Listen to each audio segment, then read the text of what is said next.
Ça y est, tout comme nous, vous devez être fébrile. Ils sont arrivés, les nouveaux iPhones, les 6S et 6S Plus.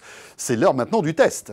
Côté design, c'est quasiment la même chose, à peine un tout petit peu plus épais, un tout petit peu plus lourd. L'iPhone 6S 4,7 pouces et le 6S Plus 5,5. Le test tout de suite. On commence par les points forts, François. Évidemment, la série des S dans les iPhones apporte quelques nouveautés, quelques innovations, comme par exemple le fameux 3D Touch.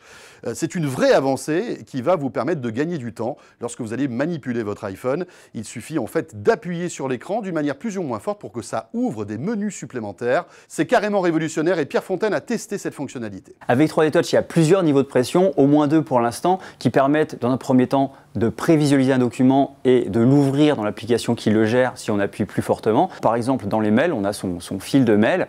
On va appuyer sur un mail pour le prévisualiser. Si on juge qu'il est important, on va appuyer plus fortement et l'ouvrir. Autrement, on peut faire glisser son doigt vers le haut. On aura alors le choix entre différentes options, comme répondre le mail ou le classer. Et autrement, on peut relâcher la pression. Et à ce moment-là, la prévisualisation va disparaître. Le mail sera considéré comme non lu et on pourra y revenir plus tard. Et pour en savoir plus donc sur le 3D Touch, www.01nettv.com pour retrouver la vidéo en intégralité de Pierre Fontaine. Alors à part ce 3D Touch, quelle nouveauté sur ces nouvelles générations d'iPhone? Eh bien le Touch ID, qui est plus rapide que les précédentes versions, et ça se voit. On gagne à peu près 2 fois plus de temps lorsqu'on appuie son doigt en fait sur le Touch ID pour que son iPhone se déverrouille. Ça c'est une avancée sympa. Troisième point fort, c'est la puissance de la puce.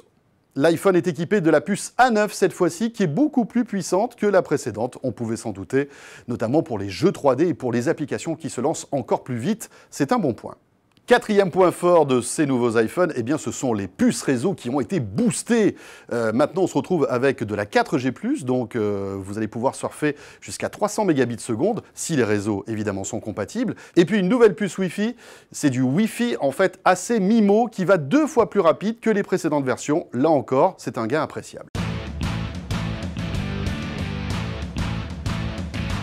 Et parmi les points faibles de l'iPhone 6S, mais aussi de l'iPhone 6S Plus, on peut noter l'autonomie, qui n'a rien gagné. On est même un petit peu en retrait par rapport au précédent modèle.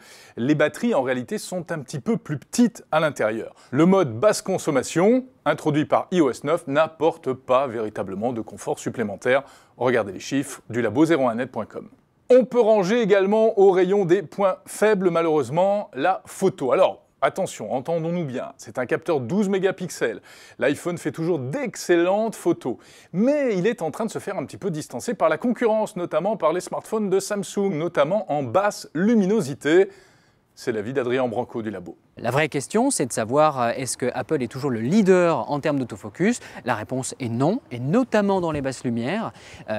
Hier soir encore, je faisais des tests de shoot de nuit urbain, et le Galaxy S6 Edge de Samsung s'est révélé plus rapide et plus précis quand la lumière est absente. La montée en haute sensibilité, c'est-à-dire quand on fait des photos de nuit, est peut-être un peu moins bien gérée avec ce capteur qui est plus riche. Pourquoi? Tout simplement parce que sur la même surface, comme il y a plus de pixels, il y a moins de lumière à attribuer par pixel. Voilà, côté photo, toujours, on note cette innovation, le mode live photo, qui vous permet, lorsque vous prenez une photo, d'avoir le petit bout de vidéo qui précède, quelques secondes avant, quelques secondes après. Si vous avez raté le petit dernier qui souffle ses bougies, en théorie, vous pourrez rattraper le coup. Enfin, on peut classer au rayon des points faibles, malheureusement, les prix, toujours très élevés.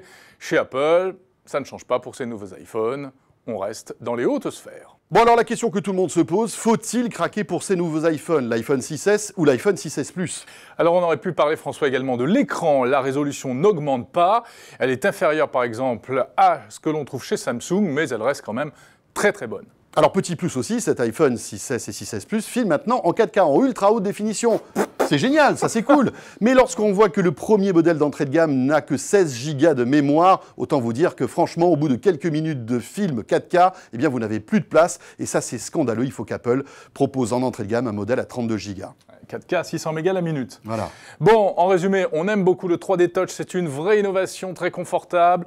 On aime toujours autant iOS 9 et on aime l'intégration dans l'écosystème Apple. Bon ben voilà, ce nouvel iPhone, si on le compare finalement à ses concurrents, c'est pas forcément le meilleur smartphone du moment, pas forcément le meilleur appareil photo, pas forcément aussi le meilleur écran, mais ça reste sans aucun doute le meilleur iPhone du moment. Et retrouvez tous les tests de produits high-tech en vidéo en avant-première sur 01net TV et ensuite sur YouTube. Et on se retrouve très vite, bien sûr.